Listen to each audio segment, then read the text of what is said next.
Hello everyone, welcome to another episode of the True Scary Stories Creepy Fox podcast. This is the show, the series in which we take subscriber stories sent in by all of you, and we retell and relive your experiences together. We got another good one for you all today, as we're going to be covering some scary and creepy vacation stories, from summer vacations to being home alone on vacation. These stories are sure to remind you to always be aware of your surroundings. If you'd like to go ahead and be featured for an upcoming episode of the Creepy Fox podcast, then you can submit and share your story using my user submissions email. It's on screen on all my videos on the bottom right hand side, or you can check out the video description. The email is tcfnarrations@gmail.com. Anyways, friends, let's go ahead and jump into these allegedly true and scary vacation stories. Enjoy. This is by far the most frightening experience I've had in my life, and it's one of the major reasons as to why I still get nightmares. It was 2005, and my then girlfriend and I had planned a weekend vacation out to my uncle's cabin home up in the mountains. I'd been there many times before growing up, but this would be the first time I was entrusted with and allowed to go on my own, with girlfriend, mind you. My uncle's cabin was fairly small. It featured all the necessities we'd need. It had heat, bathroom, kitchen, a living room, and bedroom. This made our nights up late watching the stars and listening to music that much more peaceful.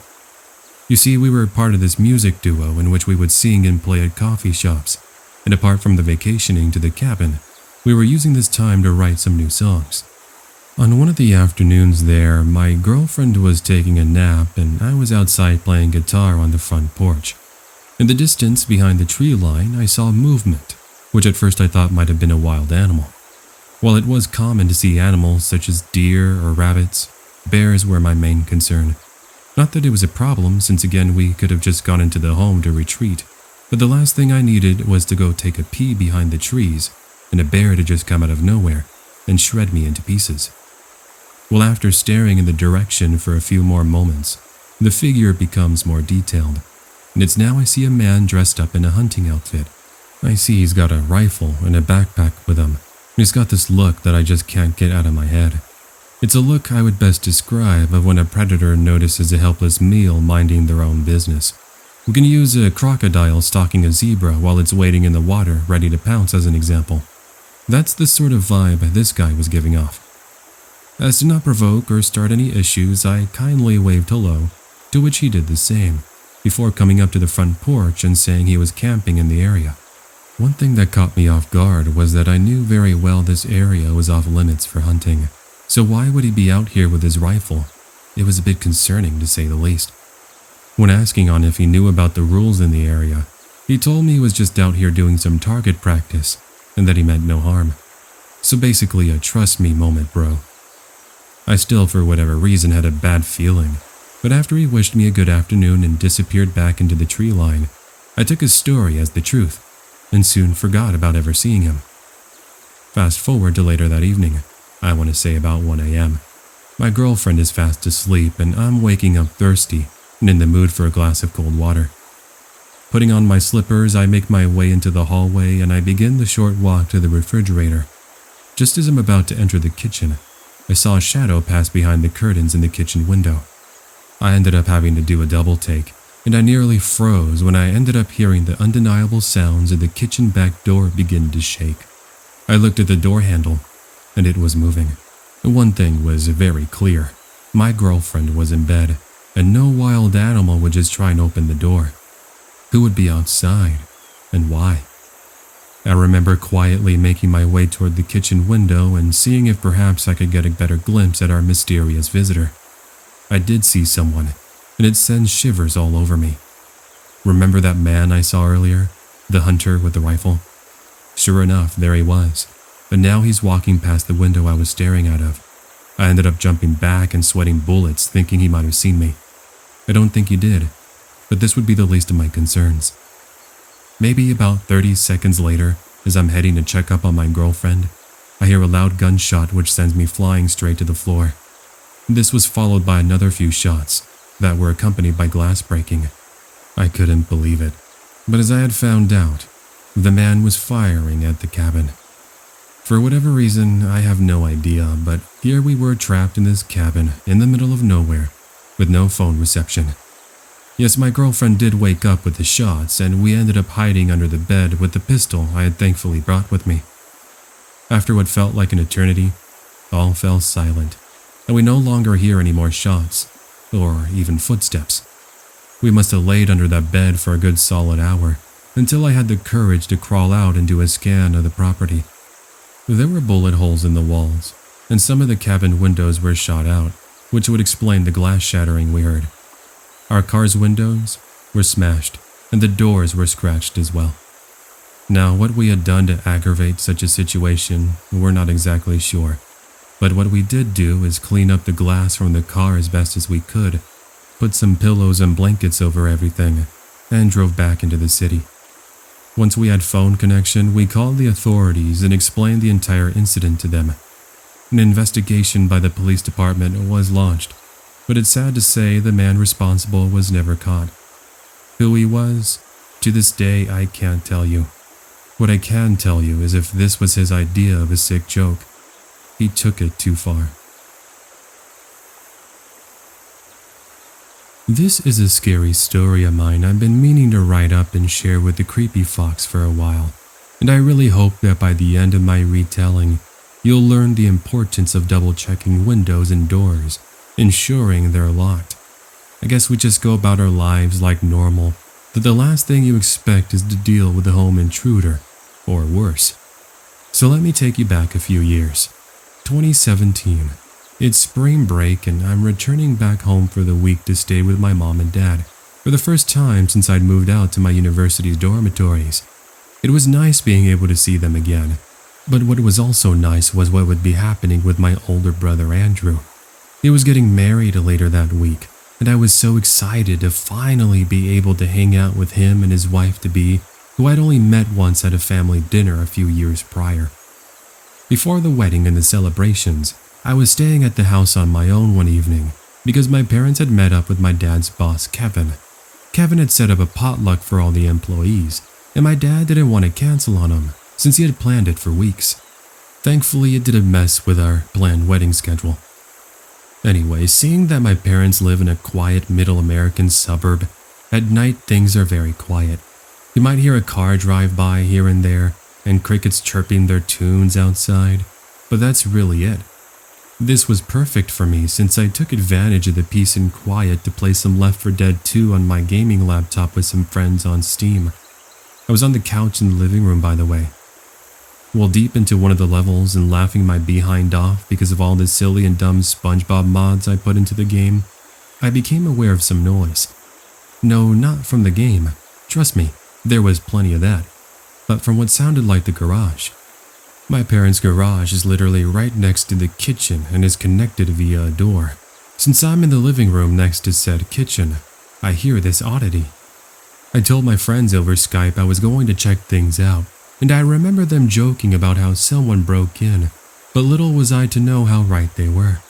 As I looked into the kitchen from the living room, I saw that the door that connects to the garage starts to open. I hid behind the wall ever so slightly, so I'm as out of view as possible, and what I saw sent shivers down my spine. A home burglar, with the typical black ski mask, black sweater, matching pants, and shoes. To top it off, he's holding a handgun, and he has a backpack. I can't tell you how hard I had to try not to scream and make a single noise. If I was caught, who knows? I might have had my brain splattered across the floor and the walls. My first course of action was to grab my laptop, close it, and then hide behind the couch next to a big plant my parents kept there. I remained as quiet as possible, and I'd hung up with my friends by now, as I saw the home intruder begin to make his way into the living room. He walked up to where the flat screen TV was, and began putting some of the Blu-ray discs into his backpack. This seemed like it went on forever, but it was only maybe 10 seconds. He then walked by the couch again, and I almost screamed, thinking he was going to find me. Luckily, that never happened. He just made his way to the staircase next, and then began to slowly tiptoe his way up. Forget the fact I'm on the verge of a panic attack. I needed to get to safety. So that's what I do. Quietly and carefully, I myself tiptoe my way to the kitchen, and then I make my way out the back door. I booked it toward my dad's shed, where I immediately texted my parents. From there, I called the cops, who I can't believe how fast they got there. Benefits of living in a town where not much happens. Just before they got there, the home burglar walked out of the back door in which I had exited from, and then he starts to make his way to the side fence. What I heard next was cops yelling at him to drop the gun and get to the floor. I couldn't see what happened next, as the guy had already jumped/crawled his way to the other side of the fence, as commanded by the cops. But what I did hear was everything else that was said. Needless to say, the cops had saved me from an armed burglar who could have potentially ended me in my parents' house right there and then. At least so it seemed. Turned out the gun was a fake, and the burglar was actually a pretty young guy in his early 20s, who was an amateur. He's just very lucky he didn't break into a house that had armed home burglars there, because that might have been the last time he ever tried robbing a house. Yes, everything he took, some money, jewelry, and video games, were returned back. Oh, and the wedding went on like normal, albeit with quite the story to tell the guests. This scary experience happened to me in 2015, and I was fresh out of high school up here in Anchorage, Alaska. For context, I'm female, and I had turned 18 years old a few weeks prior. As a sort of gift to myself, I decided on visiting my grandparents that live in Mexico City. A quick little background, by the way. My dad was born and raised in Mexico City. When my dad turned 20 years old, he went on a road trip north wanting to visit the last frontier. It was an adventurous trip for sure, and after spending weeks on the road, he ended up reaching Anchorage.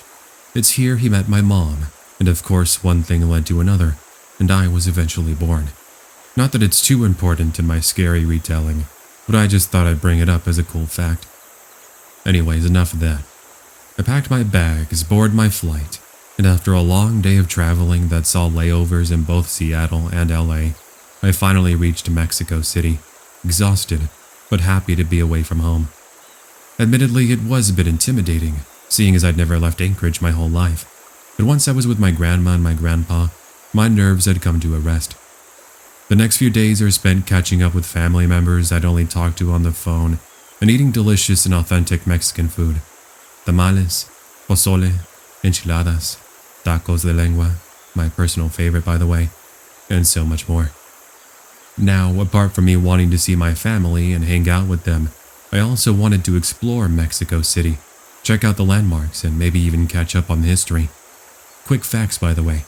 Did you know? Mexico City was built on top of a large lake. No kidding, it's actually one of the reasons the city is constantly sinking. In order to maintain its water distribution for people to drink, the city has pipes that take water from the underground lake. However, the downside is that it's causing the grounds underneath the city to become unstable. There is the option to import it from the lakes further down below, as Mexico City is at a high elevation, but it's very costly. By the time the water gets there, it loses about a third of the water. Anyways, I signed up for a tour bus that takes you around the city for an entire day, and also allows you the option of trying out different cuisines, even doing some shopping. On a Sunday, I got dropped off in the downtown district by my grandpa, and it's here I joined roughly 30 people on this large and comfy tour bus. Honestly, I felt like I was part of a band. Those tour buses were so comfortable, I seriously need to get me one of those seats. Fast forward to about 1 p.m. The trip had started at 9 a.m., and we stopped in one of the shopping districts so that we could stop, stretch our legs, and even get some food. The tour guide gave us an hour, and by then we had to be back. Not a problem. I knew not to go too far, and I made sure to keep a lookout for the people who were with me on the tour. So after looking at a couple of shops and grabbing some little necklaces for some friends back at home, I stopped by a street taco stand to get me some tacos de lengua and an horchata.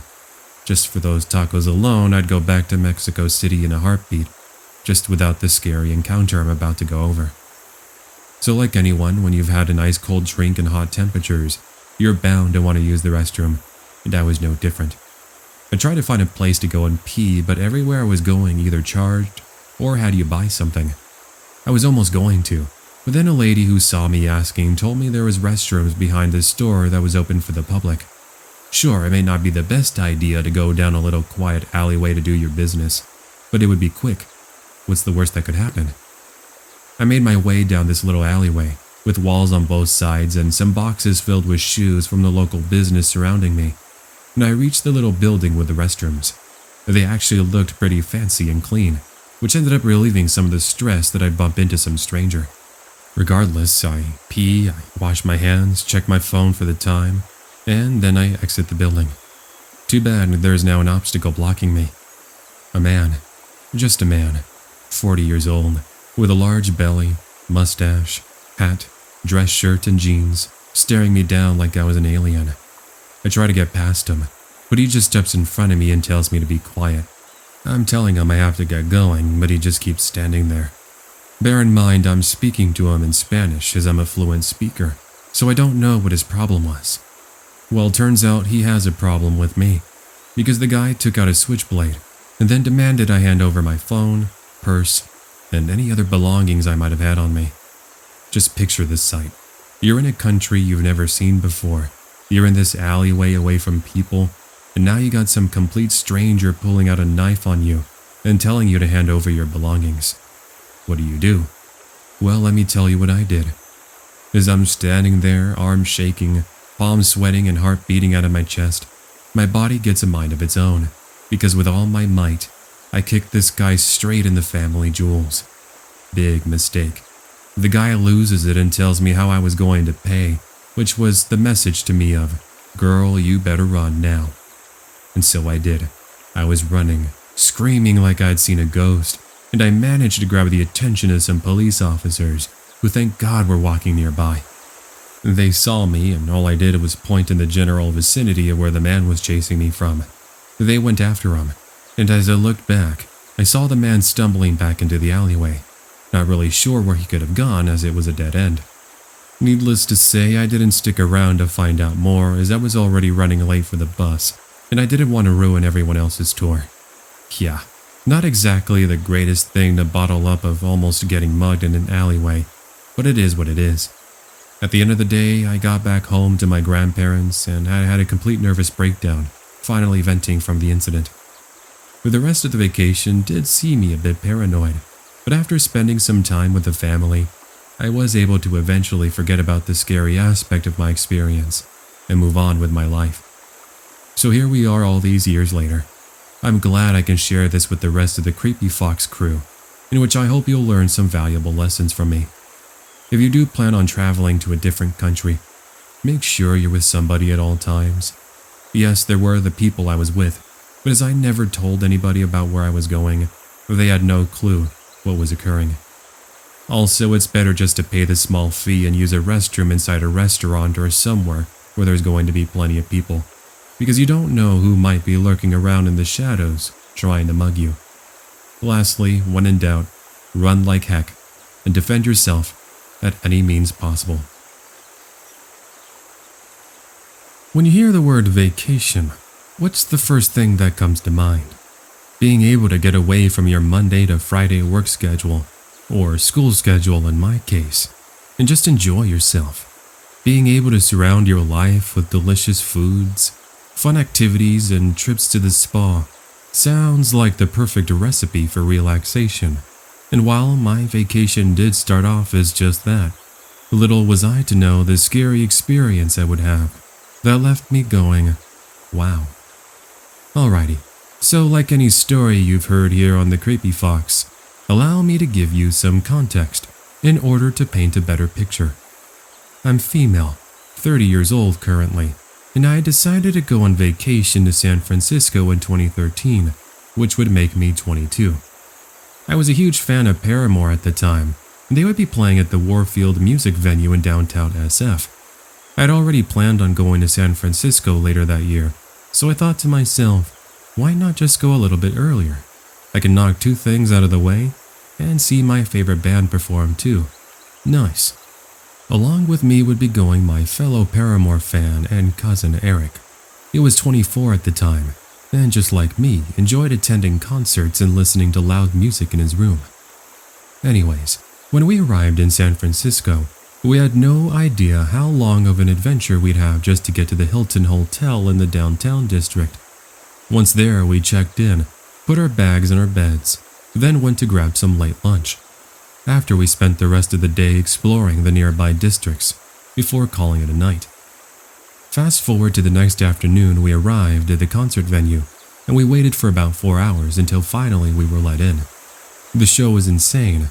I can't tell you how awesome it was to see Haley, Taylor, and Jeremy, and the rest of the Paramore crew performing their greatest hits, including songs off the newest album they had released that year, their self-titled one. Now, there was a bit of an issue at that show. Haley, the lead singer of the band, was sick that night, so the crowd was helping her sing the songs, which Eric, myself, and the rest of the fans attending had no problem doing. Fast forward to after the show, both Eric and I are still full of energy and excitement, and we're beginning to get pretty hungry. We remembered a little convenience store we had passed on the way to the venue, and we decided to head on over to pick up some chips, sodas, and maybe even a couple of sandwiches. Now, during the day, there was a lot of foot traffic. You'd see people in their business suits walking to work, and teenagers and college students hanging out and just doing whatever. But at night, it's a completely different story. Apart from how much more quiet it was, you did notice an increase in the drunks, and even the druggies, as we saw a couple of people smoking out of a glass pipe, and even one guy who injected himself with a needle. Ouch. Now, I'm not one to judge. Everyone has their own story and their own background, and unfortunately there are a lot of people who struggle in life, but I don't think that gives you an excuse to attack others. What am I talking about, you might be asking yourself? Well, once we grabbed our snacks from the convenience store, we began to notice a man who we originally saw sitting a few feet from said store drinking an alcoholic drink out of a brown paper bag begin to follow us. It wasn't until we made a couple of turns down streets that we would make the confirmation. Now, this wouldn't have been an issue if it wasn't for the fact he was getting a lot closer to us and saying some things that were giving Eric and I the chills. He kept repeating over and over that he was going to stab us and that we were dead meat if we didn't stop walking away from him. We're still a good 3 or so minutes from the hotel, mind you, and we just kept saying amongst ourselves that if we just ignore him, he'll leave. That never happened, because now he starts to yell at Eric and I, calling us various vulgar names and saying he was going to kill us.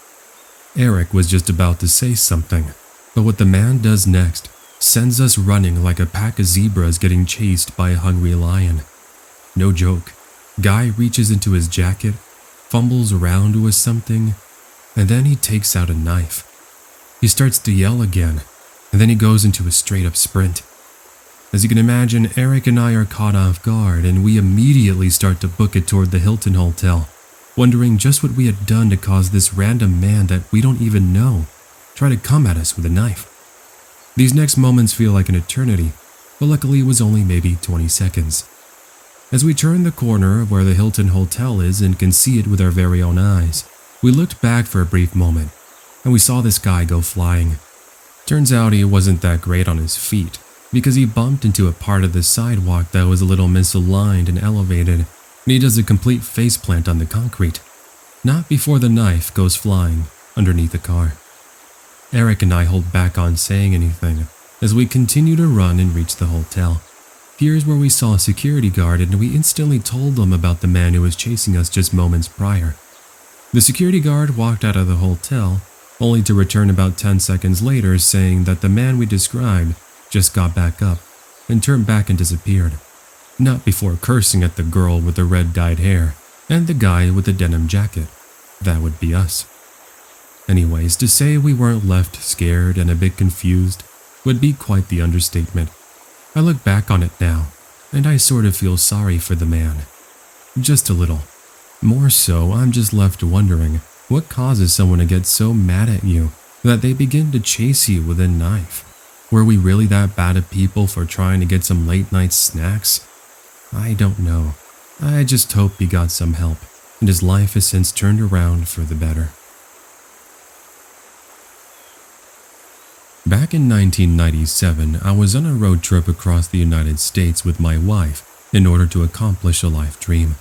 That life dream of being able to see all 50 states. and check out all the natural beauty, as well as historical landmarks. Obviously, visiting Hawaii involved a plane ticket since, as we know, it's an island. But nevertheless, my wife and I have many memories that we love to share. Sharing the stories of how strangers invited us into their homes to eat dinner and spend the nights, as well as stories of when we fed wild deer and raccoons. I still have a home video of my wife feeding lettuce to raccoons outside one of the motels we had been staying at. It's really cute. Anyways, let me go ahead and get to this one evening in question. We had been driving all day and were somewhere in the middle of Kansas, looking out for a place to stop by and grab some food. Try as we did, there was just so much farmland and emptiness, but Lady Luck would fortunately shine upon my wife and I, as we see signage for a rest area featuring a gas station, diner, and convenience store. It would have to do. At about 9 p.m., we pull up into said rest area and drove over to the diner. It was really neat. From my memory, this diner was in sort of a 50s style. If anyone has ever been to the restaurant Ruby's, think of that. Inside the diner were two other patrons. One I recall was reading a newspaper while eating some pie, and an elderly man with a World War II veteran hat who was at the bar area was having himself a hamburger. We joined the man eating the hamburger and actually hit it off pretty well. He was telling us about his stories in the war, how he met his wife, a French nurse, and even about his kids and how proud he was of them. After maybe 20 minutes of conversing, my wife pointed toward the window and told me to look at her car. I did, and from the looks of it, there appears to be someone in a hoodie trying to open our doors. This upset me quite a bit, thus I excused myself and made my way outside. "Hey, what are you doing? You got a problem with respecting people's property?" The man who had been tinkering with the door handle turns around at my statement, and then reveals something a bit shocking. A knife. Well, I knew at this moment he was up to no good, and I could be in some serious danger. I started to back up slowly as the man approaches me, but in just a few seconds, I heard someone yelling. All of a sudden, this creep with the knife unflicks it, puts it back into his pockets, and puts his hands up. What was going on? I looked behind me, and it's the veteran who, as I would find out, had a concealed license to carry. Turns out he saw the man take out the knife, and of course he came to my rescue. Thank God he did, because the guy in the hoodie suddenly starts to play off the entire scene before making a beeline toward the highway, disappearing and never being seen again. My wife came running out and thanked the veteran for his help, to which he said he was just looking out for his new friends. That was one of the most realest and sweetest moments of our vacation. We did end up using the phone the diner had to notify the police, but even though they did come to question everyone, he had already gotten away. So that's pretty much the conclusion to my scary vacation story from all the way back in the 90s. I hope you enjoyed it, and to all the veterans that have served, thank you for your service, and God bless you all. 2019 was a pretty rough year for me. My girlfriend at the time of 5 years had left me for another man, and I had gotten let go from my job due to some budget cuts. I'll admit, it was tough, and if it wasn't for my loving family being there for me through it all, I don't know where I'd be right now. Sorry, I don't mean to be a downer here. I just want to explain the reasoning on why I went on a little vacation. My oldest cousin, who we're going to call Mariah, lives in Denver, Colorado. And after she found out about my troubles, she told me to come out and visit her for a couple of weeks so that I can try and get away from always being locked up in my room. So one early morning from my home in San Diego, California, I boarded an American Airlines flight, and a couple of hours later, I arrived to my cousin Mariah's house to start my vacation away from home. Those next days were spent hanging out and playing video games, watching movies, walking Mariah's Siberian Husky Hunter, and finally being able to let out a few laughs. I can't tell you how genuinely satisfying laughing felt. It's like someone hit the empty trash bin on my sorry behind, and life was starting fresh. After a week, I felt so much better and very confident I could return to look for work once I was home. But that was the least of my troubles. I still had another week here to enjoy and spend time with my cousin. Now, so far I've highlighted all the fun and innocent stuff, and while I can totally go into more of what I did, I don't think that's what you're all here for. You're just like me. You enjoy yourself a thrilling story. Let me just say, there was nothing more thrilling and scary than this. It was a couple of nights before I would be heading back home, and Mariah finally took me to this bar/restaurant that she'd been mentioning the entire time I was visiting. It was jam-packed with patrons that evening, and we actually had to get put on a waiting list for around 30 minutes just to get a seat. I almost told her we should have just gone somewhere else, but alas, the 30 minutes come and go. Finally, in the bar, we both ordered our favorites, a couple of mango carts, alongside a large basket of cheesy nachos with extra jalapenos that we shared. Fast forward maybe about 15 minutes of talking, watching the game on the large flat screen TV and having a great time, we noticed a man in his early 40s take a seat next to Mariah. Nothing really seemed off about him, as I remember him ordering some Jack Daniels with a Coke and a hamburger with French fries before he started conversing with one of the bartenders. Maybe another 10 minutes goes by and I'm getting a really strong urge to go and pee. Turns out Mariah was feeling the same way, but we didn't want to lose our spots. So Mariah goes into the restroom first, and when she returns, I go and do the same. This is when her night was about to take a turn, for the worst. When I'm returning back to Mariah, I had noticed the man sitting next to us was talking to Mariah. I thought to myself, that's cool, I guess. Mariah's always been the talkative type. Must be commenting on the game or something. As I got closer and closer, I start to realize that this guy is clearly drunk. I ended up hearing him say that he'd like to take Mariah back to his place, to which Mariah just jokingly laughs it off. This must have caused a switch to flip in the man's head, because all of a sudden he gets up and proceeds to yell at Mariah. "I'm serious, don't you dare laugh at me and make me a fool." Bear in mind, there is loud music playing over the speakers, so unless you were looking in the general direction of this man, or you were very close by, you wouldn't have been able to tell he was yelling.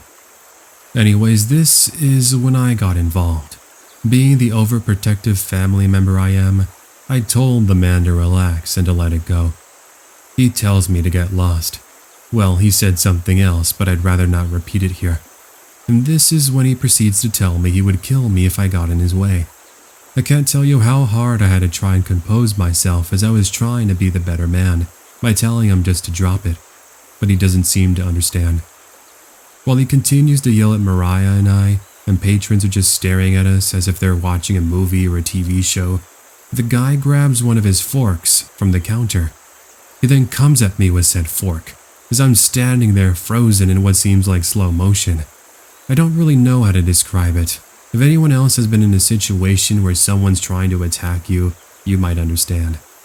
Well, he does manage to cut me a bit on my arm. Nothing too serious, but scary nonetheless. And in the process of all of this, I proceeded to hit him with a Roman Reigns-like Superman punch that hits him straight on in the temple. The dude drops almost instantly, and it's only now that people are finally coming to help out.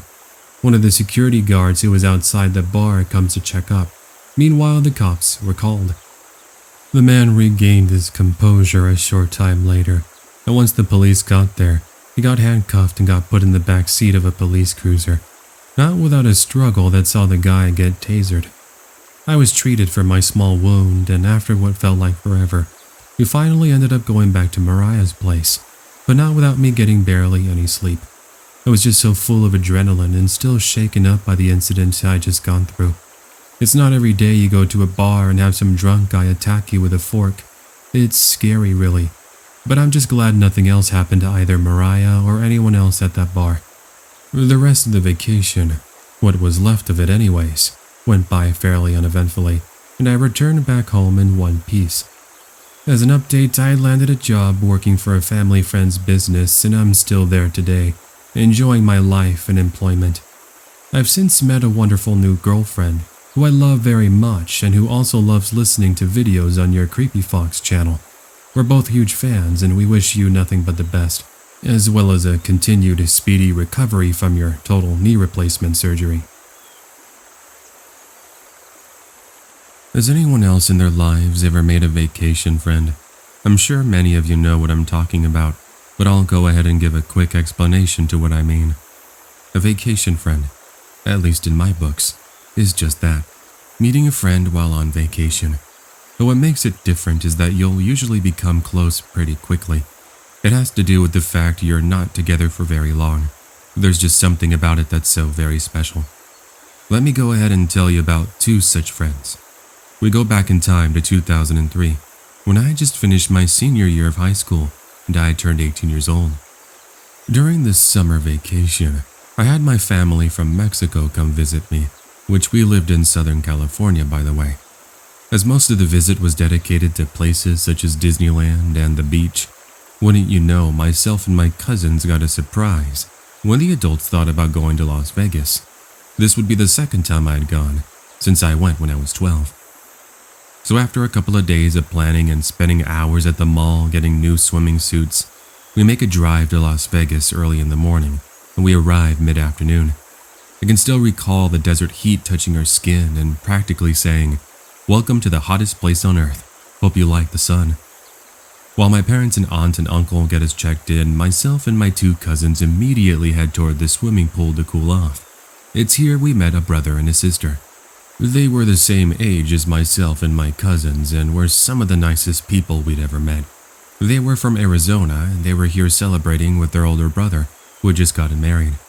They told my cousins and I that they'd be here for 3 more days, which more or less matched with our time slot.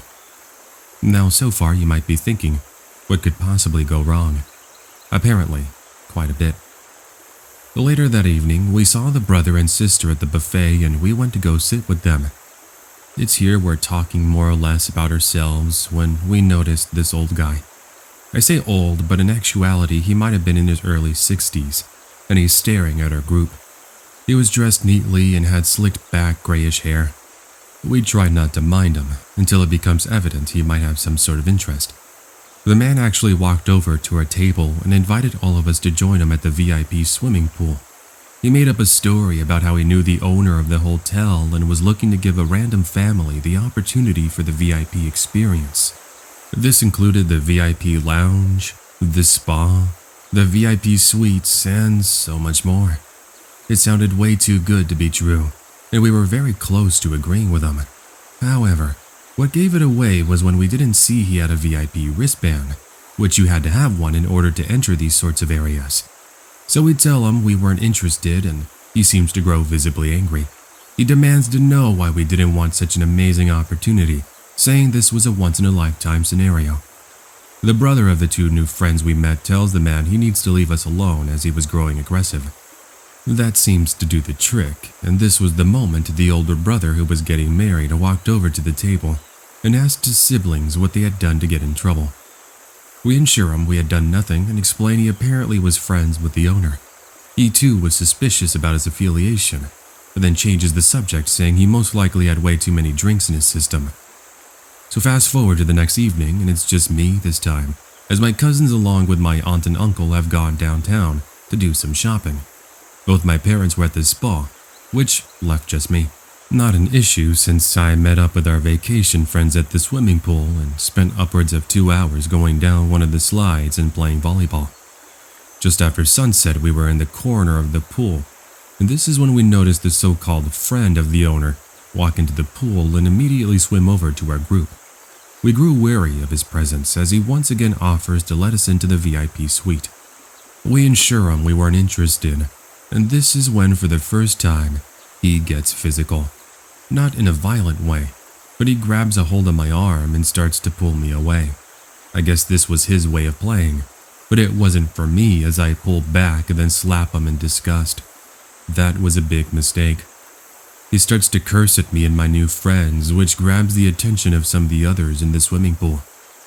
"Hey man, relax. Vacationers are supposed to have fun. Can't you get along?" A man from a group of college-looking students says, which seems to get our secret admirer to back off. We thank them for their help, and they tell us they were just doing their part, and they sure did. Too bad we would have one last creepy encounter. When it was time to head back to our rooms, we head toward the elevator, but not before getting some free samples of Dole Whip on offer. We then head toward the third floor where my friends were located.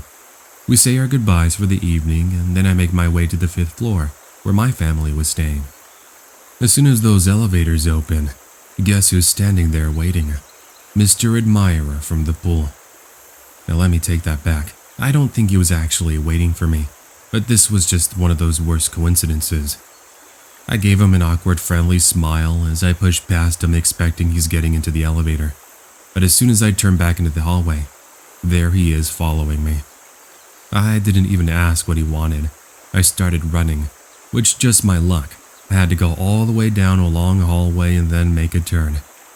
Well, just as I'm about to do so, the man is gone. I let out a sigh of relief, thinking perhaps he's had a change of heart. I wish I wouldn't have felt so comfortable because he actually had the audacity of making his way around the other hallway, which loops directly toward me. I saw him within moments of entering my room, and sure, I had a door barricading me, but the issue was he knew which room I was staying in, and it also wasn't assuring when he started attempting to kick at the door. My number one goal was now to call the front desk while telling him security was on the way and he needed to stop. The security got there about 5 minutes later, but of course the man wasn't going to stick around. Turned out I wasn't the first person to call and complain about someone with a similar description. I guess he had been doing this with others. Now I know this isn't going to be anticlimactic, but I didn't find out whatever happened to him, mainly because we left the following afternoon. Sure, it's not super scary and you might think we were overreacting. Try to be in my shoes for a second. Imagine having this mindset of being on vacation only to gain a stalker who chases you toward your room and then tries to break the door down. It's not too fun. By the way, I don't know where those vacation friends of mine are today, mainly because I have forgotten their names, which is why they have remained nameless. To that brother and sister, if this story sounds familiar to you and you remember an 18-year-old girl you met on your vacation around 2003 with her cousins, then I'm wishing you all the best. This happened about 8 years ago, so I apologize as some of the details are a little bit fuzzy. When this incident occurred, I was 20 years old and had gone to visit my aunt and uncle in Chihuahua, Mexico, for a couple of weeks during my spring break. This would be the first time since I was 9 that I had gone to visit them. The last time I went was with my mom and dad. Over the course of a few weeks, we took a little road trip and had family get-togethers, but those were just the highlights of the good moments. I want to focus instead our attention to one night my cousin and I experienced something so scary, so nightmare fuel-inducing. I can honestly say I would never wish this on my worst enemy. It started when myself and my cousin Jessica, who was 23 at the time, were assigned by my aunt to pick up some groceries. She was going to be making tamales but needed extra masa and pollo since she had run out, so it was our task to go pick some up. So we put on our shoes and we make the 10-minute walk to the town square. The town square where the supermarket was located was jam-packed with townsfolk, as live music played and kids played football in the streets. Jessica went for the pollo, while I went to go and pick up the masa.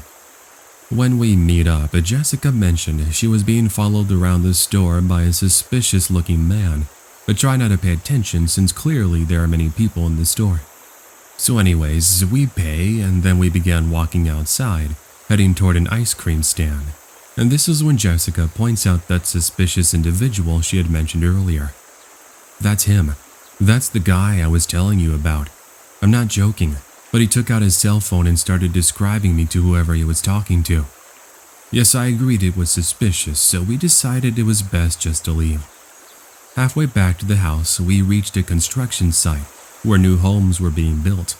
Nothing was out of the ordinary until the man from the supermarket walked out from behind the building in front of us. Then, moments later, an unmarked SUV pulls up and the passengers tell us to get in. Jessica and I look at each other with a face of confusion as the look on the original man goes from serious to one of creepy. He begins to approach us as he takes out a knife, which has Jessica and I dropping our groceries and then running into the construction site. But that's not before we hear him say, "Agárranlas," or in English, "Get them." Sweat is dropping down our brows and our hearts are racing a million miles an hour as we hear boots on pavement getting closer and closer. Up ahead, we were able to see the street where there are a few cars driving. Now, if only we can get there in time, we should be safe. Well, luckily for us, we spot a table with a bunch of metal pipes, so we push that table over as the pipes go flying behind us, followed by our chasers doing the same. It was honestly like a hilarious scene out of a cartoon watching them fall over. But we had no time to laugh, and luckily we made it to the street where we waved down a police officer who just so happened to have been waiting at the red light. That officer ended up calling for backup on his radio as he goes chasing after the men, but they ended up getting away. Talk about disappointing. To this day, I still have no clue what those men were after, although we have our ideas. Those ideas still give us the chills. Hey there, looks like you made it to the end of today's video. Thanks so much for watching. If you're new around here and you enjoyed what you heard, then why not check out that subscribe button? Make sure to click it. It's free, it's easy, and if you turn on the notification bell, you'll be notified of all my future uploads here. One of the nice things is I work with my awesome subscribers to give you brand new exclusive stories that you're not going to hear on any other channels. So you won't have to worry about recycled and rehashed stories, since I know a lot of people get frustrated over that. Make sure if you also want to be part of this show, you send in your story. And maybe perhaps you can go ahead and grab some of the Creepy Fox merch as well. You can check it out either in the video description or right below the video itself. And then of course, if you'd like to go ahead and help out by joining in on the St. Jude's charity, you can check that out too right below the video player. All the money we're raising is going to be going to helping out children in cancer research. So it's an awesome way for all of us to come together in the Creepy Fox family and raise some money for a good cause. I also want to say thank you to all my viewers, including my channel members. Thank you to Robbie, Corey, Haiti, Scott, Hunt42, Sean, Stephanie, Ingrid, Spunky the Nutcase, Bo, Tabitha, and Rice and Beans. Thank you so much for your support. It goes a long way and it's greatly appreciated from the bottom of my heart. So yeah, that's gonna go ahead and wrap it up for all of you today. If you do have suggestions for future topics, then go ahead and leave them down below as well. And then speaking of the upload schedule, I'll keep you all updated with that as well. Anyways friends, I'll talk to you all later. Take care and have yourself an amazing day.